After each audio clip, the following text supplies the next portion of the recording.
the intrepid investigative reporter Vicky Lech, also known as the Sweat Inspector, is launching a preemptive attack on all things pongy, a particular problem for thousands of music lovers when they visit the festivals.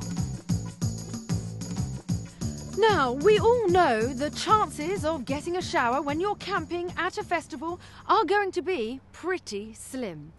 However, there are ways that you can mitigate against the hygiene challenges that one faces if one does indeed choose to spend 72 hours in a rather pongy tent situation. I've come here to meet an old friend, Professor Greg Whyte, who's going to shed some light. So, Prof, we know from, well, your previous teachings that in order to stay fresh and dry, one must consider changing their clothes on a regular basis and, of course, washing daily. But I put it to you, Professor, this is going to be rather tricky when one is, how can I say, letting one's hair down in a festival situation. It's definitely going to be tricky at festivals, no doubt about it. Hordes of people, you're on your feet all day, every day, same pair of shoes.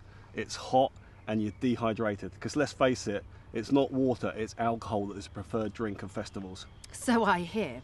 Now, knowing you as I do, I'm pretty sure you're going to have some ultimate top tips on how we can all remain fresh at festivals this summer. First thing to think about is your clothes. So think about the feet. Change your socks on a regular basis.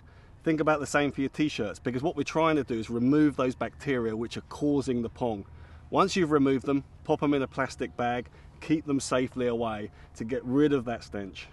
And would it be important to avoid certain materials, perhaps? Certainly what I would do is make sure that you stick to cotton and avoid the synthetics. So polyester pants are a no-no? Certainly not a good idea. Now, Professor, I have undertaken some of my own research, and in doing so, I have indeed discovered that there are actually shower facilities available at a lot of these festivals. However, they do come with rather long queues.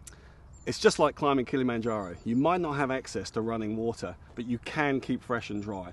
Wash those smelly areas under the arm and the feet with baby wipes. And importantly, find an antibacterial deodorant if you can. One that's got silver molecules in, something like Right Guard Xtreme. That's going to keep you fresh and dry for anything up to 72 hours. That's the key to avoiding the pong at the festival. Great. I would say that would be rather handy for those Portaloo moments. So there you have it, people. Even if a shower isn't an option, there are some very simple things you can do to remain fresh and dry. But do not be complacent. Use a very good antiperspirant, and I might just add, take a loo roll along with you as well, because let's face it, there are some smells that even the best deodorant in the world couldn't combat.